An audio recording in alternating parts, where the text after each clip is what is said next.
Hello' everyone, আপোনালোক সকলোকে স্বাগতম জনাইছোঁ এক্সাম এস্পিৰেণ্ট ইউটিউব চেনেলটোলৈ। বন্ধুসকল, আজিৰ ভিডিঅ'টোত আমি আলোচনা কৰিম আগন্তুক যি আমাৰ চিটেট হ'বলৈ গৈ আছে তাৰ কাৰণে অসমীয়া ভাষাৰ সহায় হোৱাকৈ কিছুমান গুৰুত্বপূৰ্ণ টপিক আজি লৈ আলোচনা কৰি আছোঁ। আৰু আজি আমি লৈছোঁ অসমীয়া ব্যাকৰণৰ ওপৰত। আৰু অসমীয়া ব্যাকৰণৰ পৰা প্ৰত্যয়ৰ পৰা বাৰে বাৰে কি হয় কুৱেশ্যন অহা দেখা যায়। আমাৰ যি আনচিন পেজেছ আহে 15 নম্বৰ, তাৰ মাজৰ পৰা কি হয় প্ৰত্যয়ৰ পৰা এটা বা দুটা কুৱেশ্যন বাৰে বাৰে অহা দেখা যায়। প্ৰত্যয়ৰ আমি প্ৰথমে কি কৰিম, কনচেপ্টটো ক্লিয়াৰ কৰিম, আৰু কনচেপ্ট ক্লিয়াৰ কৰাৰ লগে লগে ইয়াৰ পৰা প্ৰিভিয়াছ ইয়াৰত কেনেকুৱা ধৰণৰ কুৱেশ্যন আহিছিলে সেই বিষয়ে আমি ইয়াত আলোচনা কৰিম। চ' আপোনালোকে ভিডিঅ'টো শেষলৈ চাব, আৰু যদি আপোনালোকে এতিয়া আমাৰ চেনেলটো ছাবস্ক্ৰাইব কৰা নাই, ছাবস্ক্ৰাইব কৰি কাষত থকা বেল আইকনটো দবাই ৰাখিব এনেকুৱা ধৰণৰ ভিডিঅ' পাই থাকিবলৈ। চ' দেৰি নকৰি আমি পোনে আজিৰ ভিডিঅ'টো আৰম্ভ কৰোঁ। আমি আগতে জানিব লাগিব প্ৰত্যয় কি হয়, প্ৰত্যয়নো কি। ইয়াত চাব আপোনালোকে যিবোৰ হৰ্গ বা মূল শব্দ যিবোৰ আছে সেই মূল শব্দৰ লগত কি কৰা বা আমি প্ৰকৃতি বুলিও ক'ব পাৰিবা, যিবোৰ হৰ্গ বা মূল শব্দ বা প্ৰকৃতিৰ লগত সংযোগ কৰি বিভিন্ন অৰ্থবাচক নতুন নতুন শব্দ সাধন কৰিব পাৰি বা নতুন নতুন শব্দ সৃষ্টি কৰা হয়, সেইবোৰকে শব্দ সাধনৰ হৰ্গ বা প্ৰত্যয় বুলি কোৱা হয়। ইয়াত মেইনলি ইয়াত চাব কি হৈছে ইয়াতে যে কিছুমান মূল শব্দ থাকে, আৰু সেই মূল শব্দৰ লগত আন কিছুমান শব্দ সংযোগ কৰি বিভিন্ন ধৰণৰ অৰ্থবাচক নতুন নতুন শব্দ সৃষ্টি কৰা হয়। আৰু এনেধৰণৰ শব্দ সৃষ্টি কৰাকে আমি প্ৰত্যয় বুলি ক'ব পাৰোঁ। যেনেকুৱা ধৰণৰ ইয়াত উদাহৰণ লোৱা আছে খেত। খেতটো কি হয়, এটা শব্দ হয়, মূল শব্দ হয় বা প্ৰকৃতি শব্দ হয়। আৰু এই খেতৰ লগত কি কৰা হৈছে ই প্ৰত্যয়, ইটো লগ লগাই এটা নতুন অৰ্থ গঠন কৰা হৈছে। যেনেকুৱা ধৰণৰ খেতি হৈছে, খেত আৰু খেতৰ লগত ই লগ লগাই কি হৈছে ইয়াতে খেতি শব্দটো গঠন কৰা হৈছে। চ' ইয়াত আন এটা অৰ্থ হৈছে নে নাই, খেতৰ লগত খেতটো বেলেগ ধৰণৰ হয় আৰু খেতিটো বেলেগ ধৰণৰ হয়। চ' ইয়াত এনেকুৱা ধৰণৰ গঠন হলে তাকে আমি প্ৰত্যয় বুলি ক'ব। যেনেকুৱা ধৰণৰ আৰু এটা লৈছো, এই খেতি শব্দটোৰ লগতে কি কৰা হৈছে অক এটা প্ৰত্যয় লগ লগোৱা হৈছে, আৰু লগ লগাই খেতিয়ক কৰা হৈছে, যিজনে খেতি কৰে আৰু তেওঁক আমি খেতিয়ক বুলি ক'ব পাৰোঁ। চ' ইয়াত মনত ৰাখিব মেইনলি কিছুমান মূল শব্দ আছে, আৰু সেই শব্দবোৰৰ লগত আন কিছুমান শব্দ বা প্ৰকৃতি কিছুমান লগ লগাই কি কৰা হয় অৰ্থবাচক নতুন নতুন শব্দ যেতিয়া সৃষ্টি কৰা হয় তাকে আমি প্ৰত্যয় বুলি জানো। আৰু চাব অসমীয়া ভাষাত বিভিন্ন ধৰণৰ প্ৰত্যয় আছে যদিও আমি মেইনলি দুটা প্ৰত্যয়ৰ বিষয়ে জানিব লাগে। যে প্ৰত্যয়ক আমি মেইনলি দুটা ভাগত ভাগ কৰিব পাৰি। যেনেকুৱা ধৰণে এটা হৈছে কৃত প্ৰত্যয় আৰু আনটো হৈছে তদ্ধিত প্ৰত্যয়। কৃত প্ৰত্যয় কি এইটো চাব আপোনালোকে, যে ধাতু বা ক্ৰিয়ামূলৰ লগত যিবোৰ শব্দ যোগ হৈ নতুন নতুন শব্দৰ সৃষ্টি কৰা হয় তাকে কৃত প্ৰত্যয় বোলে। ধাতু বুলি কোৱাৰ লগে লগে মনত ৰাখিব যে যিটোৱে কিছুমান এনেকুৱা ধৰণৰ শব্দ থাকিব যিটোৱে কাম কৰা বা হোৱা বুজাব, নাইবা আদেশ দিয়াৰ নিচিনা চাউণ্ড আহিব তাত, আৰু তেতিয়া গম পাব যে এইটো কি প্ৰত্যয় যোগ হৈছে, ইয়াতে কৃত প্ৰত্যয় যোগ হৈছে। যেনেকুৱা ধৰণৰ আমি উদাহৰণ হিচাপে ল'ব পাৰি, যেনে ধৰণৰ লিখ। লিখ বুলি কোৱাৰ লগে লগে আদেশৰ নিচিনা হৈছে নে নাইবা কাম কৰা তেনেকুৱা ধৰণৰ কাম কৰা বা হোৱাৰ নিচিনা হৈছে বা আদেশ দিয়াৰ নিচিনা হৈছে, তাকে আমি কি বুলি ক'ব পাৰিম কৃত প্ৰত্যয়। মনত ৰাখিব মেইনলি যে ধাতু বা ক্ৰিয়ামূলৰ লগত যিবোৰ শব্দ যোগ হৈ নতুন নতুন শব্দৰ সৃষ্টি কৰে তাকে আমি কি বুলি ক'ব পাৰোঁ কৃত প্ৰত্যয় বুলি ক'ব পাৰোঁ। যেনেকুৱা ধৰণৰ লিখ আছে, গণ আছে, খা আছে, নাচ আছে, এনেকুৱা ধৰণৰ বিভিন্ন ধৰণৰ শব্দ আছে, আৰু এনেকুৱা ধৰণৰ শব্দ থাকিলে তাকে আমি কি বুলি ক'ম কৃত প্ৰত্যয় বুলি ক'ম। ইয়াত চাব আপোনালোকে উদাহৰণ হিচাপে মই লৈছো লিখ যোগ অক, লিখক হৈছে, লিখিবলৈ কোৱা হৈছে ন, আৰু লাষ্টত কি কৈছে এই অক শব্দটো লগাই লিখক বনোৱা হৈছে। চ' ইয়াত কি হৈছে কৃত প্ৰত্যয় লগ লাগিছে। আৰু এটা কৈছে গণ। গণ বুলি কোৱাৰ লগে লগে আদেশৰ নিচিনা দিছে বা কৰ্ম কৰিবলৈ কোৱা হৈছে। চ' ইয়াত অক লগ লগাই গণক বনোৱা হৈছে, গণ যোগ অক, গণক। ঠিক তেনেকুৱা ধৰণৰ খা যোগ অন, খাৱন, বা নাচ যোগ অনি, নাচনি, এনেকুৱা ধৰণৰ কি কৰিছে ক্ৰিয়াৰ কৰাৰ নিচিনা বুজাইছে। চ' ইয়াকে আমি কি বুলি ক'ব পাৰোঁ কৃত প্ৰত্যয় বুলি ক'ব পাৰোঁ। আৰু কিছুমান উদাহৰণ লোৱা হৈছে ইয়াত চাব আপোনালোকে, ঠিক যেনেকুৱা ধৰণৰ ৰান্ধ যোগ অনি, ৰান্ধনি, বা মগ যোগ অনিয়া, মগনীয়া, পল যোগ অৰিয়া, পলৰীয়া। এই এনেকুৱা ধৰণৰ কি হয় বিভিন্ন ধৰণৰ শব্দ দিয়া থাকিব। যেনেকুৱা ধৰণৰ ইয়াত ৰান্ধনি বুলি শব্দটো মই লৈছো, এই ৰান্ধনি শব্দটো চাপোজ এই পেৰাগ্ৰাফটোত আছে, আৰু সেই পেৰাগ্ৰাফটোৰ পৰা ৰান্ধনি শব্দটো উঠাই ইয়াত দিছে যে আমি ইয়াক কেনেকৈ শব্দ এখন দি ভাঙিব পাৰোঁ।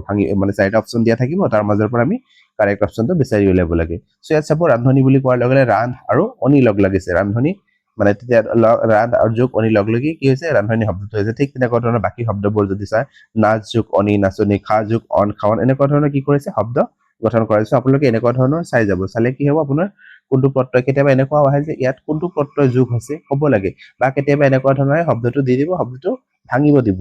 চ' এনেকুৱা ধৰণৰ কুৱেশ্যন আহিলে আপোনালোকে নিশ্চয় এতিয়া কৰিব পাৰিব।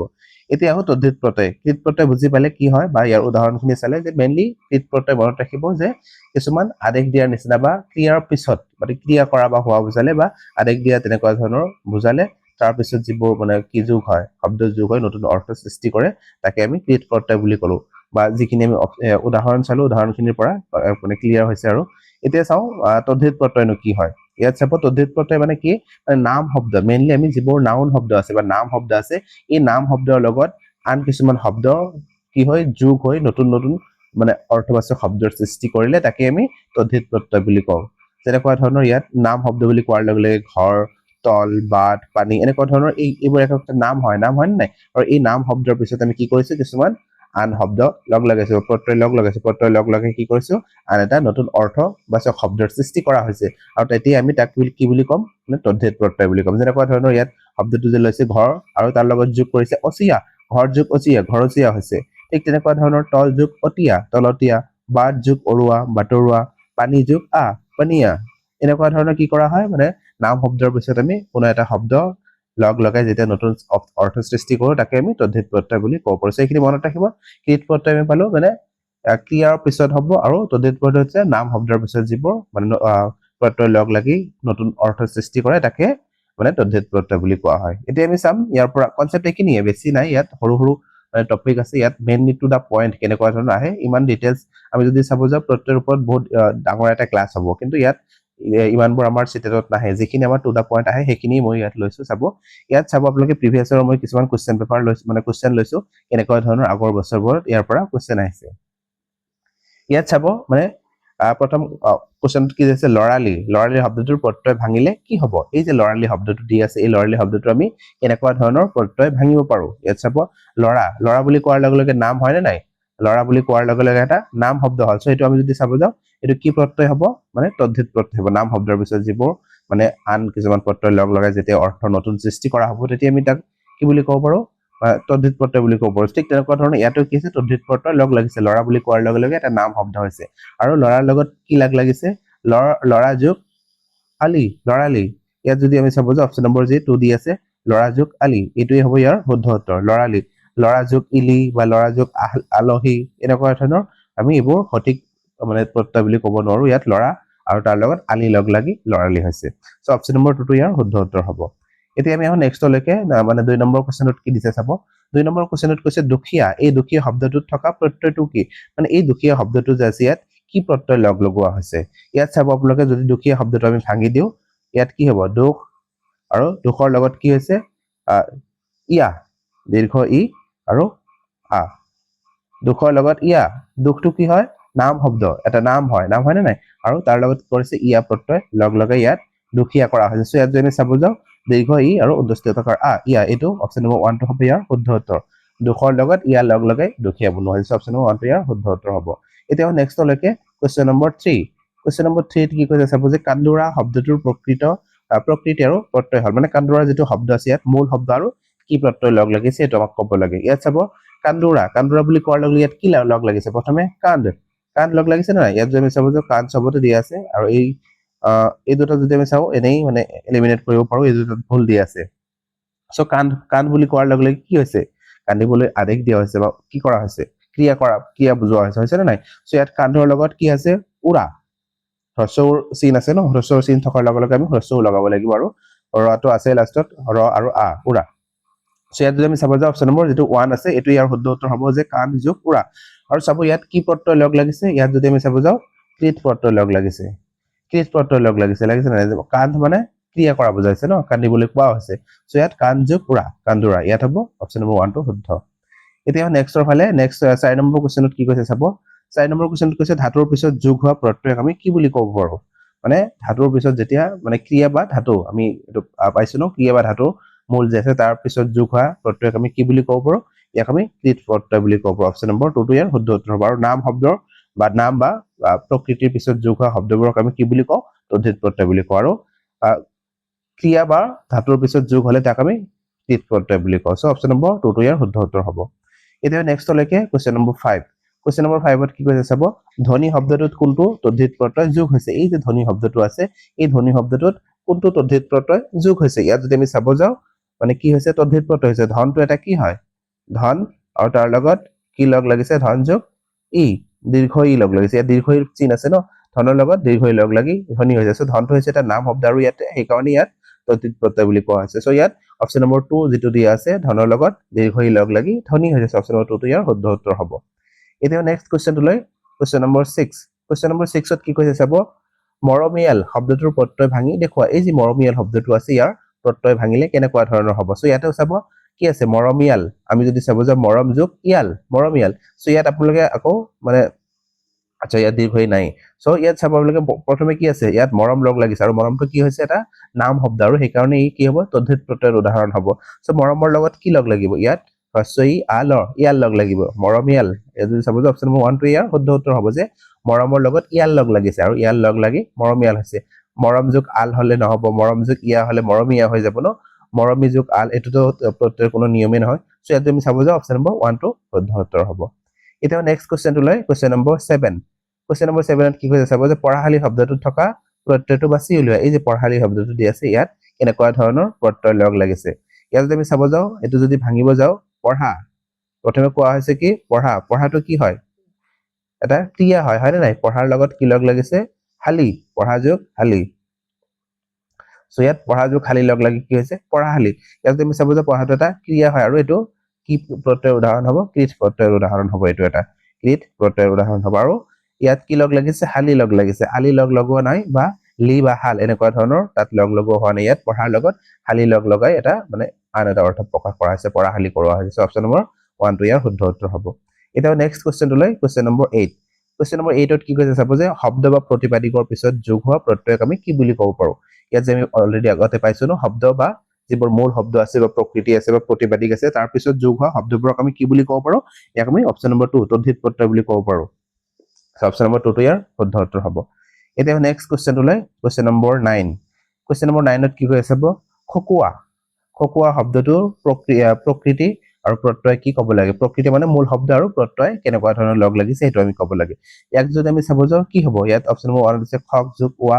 তাৰপিছত খা যোগ কোৱা আৰু খা যোগ ওৱা আৰু খক যোগ আ ইয়াত যদি চাব যাও খাক যোগ আ বুলি ক'লেও নহব খাক ওৱা হ'ব তাৰপিছত যদি আমি চাব যাও খাক যোগ ওৱা খা যোগ ওৱা এটোও নহব ইয়াত খা বুলি কোৱা হোৱা নাই ন ইয়াত খকুৱা বুলি কোৱা হৈছে ইয়াত যদি আমি চাব যাও অপচন নম্বৰ 1 টো ইয়াৰ শুদ্ধ হ'ব যে খক আৰু প্লাস ওৱা লগ লাগিছে ইয়াত কৰ লগত হ্ৰস্বৰ মাত্ৰা আছে ন সো ইয়াত হ্ৰস্বৰ লগ লাগিব আৰু ওৱাটো আছে সো ইয়াত আমি চাব যাও খক আৰু ওৱা লগ লাগি কি হৈছে খকুৱা হৈছে আৰু এটো কি প্ৰত্যয় যদি আমি ক'ব যাও খক বুলি কোৱাৰ লগে লগে কি হৈছে ইয়াতে মানে আদেশ দিয়াৰ নিচিনা বা কৰ্ম কৰাৰ নিচিনা হৈছে জানো ইয়াত তেনেকুৱা হোৱা নাই মানে এটা নামৰ নিচিনা হৈছে ন খকুৱা নহয় সৰি ইয়াত মানে নাম নহয় এটো আদেশ ক্ৰিয়া কৰাৰ মানে ক্ৰিয়া কৰাই বুজাইছে সো খক আৰু ওৱা খকুৱা লগ লাগি কি হৈছে খকুৱা হৈছে এটো কি হ'ব মানে কৃত প্ৰত্যয়ৰ উদাহৰণ হ'ব ইয়াত যদি খক যদি শব্দটো চাও খক কি হয় এটা মানে ক্ৰিয়াৰ নিচিনা বুজাইছে না সেই কাৰণে ইয়াত খকুৱা কৃত প্ৰত্যয় হ'ব এতিয়া নেক্সট কোৱেশ্চনটো লৈ কোৱেশ্চন নম্বৰ 10 কোৱেশ্চন নম্বৰ 10 ত কি কৈছে চাব কপাহী শব্দটোৰ প্ৰত্যয় ভাঙিলে কি হ'ব এই যে কপাহী শব্দটো দি আছে কপাহী শব্দটোৰ আমি কেনেকুৱা ধৰণৰ প্ৰত্যয় ভাঙিব পাৰো ইয়াত মূল শব্দ কি আছে আৰু প্ৰত্যয় কেনেকুৱা ধৰণৰ আছে কপাহ বুলি কোৱাৰ লগে কপাহী বুলি কোৱাৰ লগে কি আছে এটা কপাহ লগ লাগি আছে কপাহ ক'ত আছে ইয়াত অপচন নম্বৰ 1 2 দুটা তিনটাত দি আছে ন সো আমি অপচন নম্বৰ 3 টো এনে এলিমিনেট কৰিব পাৰো আমি চাব যাও কপাহ যোগ ই কপাহী ইয়াত হ্ৰস্বই চিন দিয়া নাই ইয়াত দীৰ্ঘইৰ চিনহে আছে সো ইয়াত হ্ৰস্বই লগ লগালেটো নহব ইয়াত কপাহ যোগ আহি কলেও নহব কপাহী ইয়াত দীৰ্ঘই আছে সো ইয়াত কপাহ যোগ দীৰ্ঘই কপাহী এটোই হ'ব ইয়াৰ শুদ্ধ উত্তৰ এতিয়া নেক্সট লৈকে next question number 11 question number 11 ত কি কৈছে লাজ কৰিয়া শব্দটোত ব্যৱহাৰ হোৱা প্ৰত্যয়টো হল ইয়াত যে লাজ কৰিয়া শব্দটো দি আছে ইয়াত কেনেকুৱা ধৰণৰ প্ৰত্যয় আছে মানে কি লগ লাগিছে ইয়াতে এটো যে আমি ভাঙো প্ৰথমে কি আছে লাজ আৰু তাৰ পিছত কি লগ লাগি আছে কৰিয়া লাজ কৰিয়া সো ইয়াত লাষ্টত কি হৈছে কৰিয়া শব্দটো আছে সো ইয়াত যে আমি চাব যাও কি লগ লাগিছে কৰিয়াই প্ৰথম যেটো অপচনত দি আছে কৰিয়া এটোই হ'ব ইয়াৰ শুদ্ধ উত্তৰ লাজ কৰিয়া আৰু ইয়াত কি আছে কেনেকুৱা ধৰণৰ মানে যদি চাব যাও কি প্ৰত্যয় লগ লাগিছে তদ্ধিত প্ৰত্যয় নে কৃত প্ৰত্যয় লগ লাগিছে যদি চাব যাও ইয়াত লাজ বুলি কোৱাৰ লগে লগে কি হৈছে মানে এটা মানে লাজ কৰাৰ নিচিনা বা লাজ এটা নামৰ নিচিনা হৈছে না ইয়াত লাজ আৰু কৰিয়া লগ লাগি লাজ কৰিয়া হৈছে ইয়াত যে আমি চাব যাও তদ্ধিত প্ৰত্যয়ৰ নিচিনা হৈছে বা তদ্ধিত প্ৰত্যয় হৈছে লাজ বুলি কোৱাৰ লগে লগে কি হৈছে এটা সৰি ইয়াত কি হৈছে লাজ বুলি কোৱাৰ লগে লগে লাজ কৰিয়া ন এটো হয় কৃত প্ৰত্যয় হ'ব এটো মানে লাজ বুলি কোৱাৰ লগে লগে কি হৈছে ইয়াতে মানে কি বুজাইছে মানে যেনেকুৱা ধৰণৰ খা বা কৰ বা ঠিক তেনেকুৱা ধৰণৰ লাজ তেনেকুৱা ধৰণে বুজাইছে সো ইয়াত কি হ'ব মানে কৃত প্ৰত্যয়ৰ উদাহৰণ হ'ব এইটো এটা। সো ইয়াত চাব আপোনালোকে লাজৰ লগত কুৰিয়া লগ লাগিছে, কুৰিয়া লগ লাগি কি হৈছে লাজ কুৰিয়া হৈছে। সো অপশ্যন নম্বৰ 1 টো ইয়াৰ শুদ্ধ উত্তৰ হ'ব। এতিয়া আমি আহো নেক্সটলৈকে কুৱেশ্যন নম্বৰ 12। কুৱেশ্যন নম্বৰ 12ত কি হৈছে তেলি শব্দটোৰ মূল আৰু প্ৰত্যয়টো হল। ইয়াত যে তেলি শব্দটো দি আছে ইয়াৰ মূল শব্দটো আৰু প্ৰত্যয়টো কি আছে। ইয়াত আমি চাব যাওঁ তেলি কোৱাৰ লগে লগে ইয়াত তেল লগ লাগিছে নে নাই। ইয়াত তেল আৰু তাৰ লগত দীৰ্ঘ ই আছে তেলি। ইয়াত মূল শব্দটো হ'ব তেল আৰু তাৰ লগত দীৰ্ঘ ই লগ লাগি তেলি হৈছে। অপশ্যন নম্বৰ 1 টো ইয়াৰ শুদ্ধ উত্তৰ হ'ব। আৰু এইটো কি হয় তদ্ধিত প্ৰত্যয়ৰ উদাহৰণ হয়। তেল বুলি কোৱাৰ লগে লগে নাম হৈছে আৰু সেইকাৰণে ইয়াক তদ্ধিত প্ৰত্যয় বুলি ক'ব পাৰি। এতিয়া নেক্সটলৈকে কুৱেশ্যন নম্বৰ 13। কুৱেশ্যন নম্বৰ 13ত কি কৈছে চাব বলিয়া। বলিয়া শব্দটো কেনেকৈ গঠিত হৈছে। এই বলিয়া শব্দটো যে দিয়া আছে ইয়াত এই শব্দটো কেনেকৈ গঠিত হৈছে আমি ক'ব লাগে। ইয়াত যদি আমি চাব যাওঁ বলটো আছে ন চবতে আছে বল যোগ ইয়া বলিয়া। ইয়াত আৰু ইয়াটো কেনেকুৱা ধৰণৰ হ'ব দীৰ্ঘ ই হ'ব। তো ইয়াত অপশ্যন নম্বৰ 1 টো ইয়াৰ শুদ্ধ উত্তৰ হ'ব যে বলৰ লগত দীৰ্ঘ ই আৰু ইয়া মানে ইয়া লগ লাগি বলিয়া হৈছে। অপশ্যন নম্বৰ 1 টো শুদ্ধ উত্তৰ। হ্ৰস্ব ই লগ লগানে ইয়াত চাব আপোনালোকে মাত্ৰাটো কেনেকুৱা ধৰণৰ আছে। ইয়াত দীৰ্ঘ ইৰ মাত্ৰা আছে ন দীৰ্ঘ ইৰ মাত্ৰা থকাৰ লগে লগে হ্ৰস্ব ই আমি ক'ব নোৱাৰো বা আ বুলি ইয়াত নাই বলিয়া বুলিও নাই। সো ইয়াত ইয়া হৈছে বলিয়া। সো অপশ্যন নম্বৰ 1 টো ইয়াৰ শুদ্ধ উত্তৰ। এতিয়া নেক্সটলৈকে কুৱেশ্যন নম্বৰ 14। কুৱেশ্যন নম্বৰ 14 কি কৈছে নাচনি। নাচনি শব্দটোৰ প্ৰকৃতি আৰু প্ৰত্যয় মানে ভাঙিব লাগে আৰু কেনেকুৱা ধৰণৰ হৈছে। ইয়াত যদি আমি চাব যাওঁ নাচনি কোৱাৰ লগে লগে নাচ বুলি কোৱা হৈছে ন। ইয়াত যদি চাব যাওঁ অপশ্যন নম্বৰ 1 2 টো দিয়ে চবতে নাচ বুলি দিয়ে। সো ইয়াত 4 নম্বৰটো এনে এলিমিনেট কৰিব পাৰো আমি। সো নাচ বুলি কোৱাৰ লগে লগে তাৰপিছত কি হৈছে অনি নাচ যোগ অনি লগ লাগিছে। সো ইয়াত যদি চাব যাওঁ অপশ্যন নম্বৰ 1 টো ইয়াৰ শুদ্ধ উত্তৰ হ'ব। নাচৰ লগত নাচনি লগ লাগিছে। সো ইয়াত অপশ্যন নম্বৰ 1 টো শুদ্ধ হ'ব। আৰু নাচ বুলি কোৱাৰ লগে লগে কি আছে ইয়াত ক্ৰিয়া কৰিবলৈ কোৱা হৈছে ন ক্ৰিয়াৰ নিচিনা সাউন্ড আহিছে কৰাৰ নিচিনা সাউন্ড আহিছে বা আদেশ দিয়াৰ নিচিনা সাউন্ড আহিছে। সো ইয়াত কৃত প্ৰত্যয় এইটো এটা উদাহৰণ হ'ব। এতিয়া নেক্সটলৈকে কুৱেশ্যন নম্বৰ 15। কুৱেশ্যন নম্বৰ 15 কি হৈছে চাব খেলুৱৈ শব্দটোৰ প্ৰত্যয় ভাঙি দেখুৱা। এই যে খেলুৱৈ শব্দটো আছে ইয়াক আমি প্ৰত্যয় ভাঙিলে কেনেকুৱা ধৰণৰ হ'ব। ইয়াত যদি আমি চাব যে প্ৰথমে খেল লগ লাগিছে ন আৰু তাৰ লগত খেলুৱৈ অপশ্যন নম্বৰ 1 টো ইয়াৰ শুদ্ধ উত্তৰ হ'ব। খেলৰ লগত লগ লাগি খেলুৱৈ হৈছে। সো ইয়াত যদি চাব যাওঁ মানে এইটো কি কেনেকুৱা ধৰণৰ প্ৰত্যয় খেল বুলি কোৱাৰ লগে লগে কি হৈছে ইয়াতে আদেশ দিছে বা ক্ৰিয়া কৰা বুজাইছে। সো ইয়াত এইটো কৃত প্ৰত্যয় বুলি আমি ক'ব পাৰো। এতিয়া নেক্সটলৈকে next question number 16। Question number 16ত কি কৈছে সোণালী শব্দটোৰ শুদ্ধ প্ৰত্যয় বিভাজন কোনটো হ'ব। এই সোণালী শব্দটো যদি দিয়া আছে ইয়াক আমি কেনেকুৱা ধৰণৰ ভাঙিলে কেনেকুৱা ধৰণৰ হ'ব। ইয়াত যদি আমি চাব যাওঁ অপশ্যন নম্বৰ 1 তে কি দিয়া আছে সোণ যোগ আলি সোণালী এইটোৱে হ'ব ইয়াৰ শুদ্ধ উত্তৰ। সোণটো কি হয় এটা নাম শব্দ হয় তাৰ লগত আলি লগ লাগি সোণালী হৈ যায়। সো ইয়াত যদি চাব যাওঁ এইটো তদ্ধিত প্ৰত্যয়ৰ উদাহৰণ হয়। এতিয়া নেক্সটলৈকে কুৱেশ্যন নম্বৰ 17। কুৱেশ্যন নম্বৰ 17ত কি কৈছে জাপানী শব্দটোত কি প্ৰত্যয় যোগ হৈছে। ইয়াত জাপানী শব্দটো যে দি আছে ইয়াত কি প্ৰত্যয় যোগ হৈছে। ইয়াত যদি আমি চাব যাওঁ শব্দটো যদি ভাঙি দিওঁ ইয়াত কি আছে প্ৰথমে জাপান দি আছে ন জাপানৰ লগত কি দি আছে দীৰ্ঘ ই জাপানৰ লগত দীৰ্ঘ ই প্ৰত্যয় লগ লগাই জাপানী কৰা হৈছে। ইয়াত যদি চাব যাওঁ কি প্ৰত্যয় লগ লাগিছে দীৰ্ঘ ই প্ৰত্যয় লগ লাগিছে। অপশ্যন নম্বৰ 3 টো ইয়াৰ শুদ্ধ উত্তৰ হ'ব। আৰু এইটো জাপানটো কি হয় এটা নাম শব্দ হয় আৰু ইটো এটা প্ৰত্যয় হয়। সো ইয়াত যদি ক'ব যাওঁ কি প্ৰত্যয় লগ লাগিছে তদ্ধিত প্ৰত্যয় লগ লাগিছে। এতিয়া নেক্সটলৈকে কুৱেশ্যন নম্বৰ 18। কুৱেশ্যন নম্বৰ 18ত কি কৈছে চাব হহুৱা শব্দটোৰ প্ৰত্যয় ভাঙিলে হ'ব। এই হহুৱা যি শব্দটো দি আছে এইটোক আমি কেনেকুৱা ধৰণৰ ভাঙিব পাৰো। অপশ্যন নম্বৰ 1 কি দিছে হাঁহ যোগ উৱা।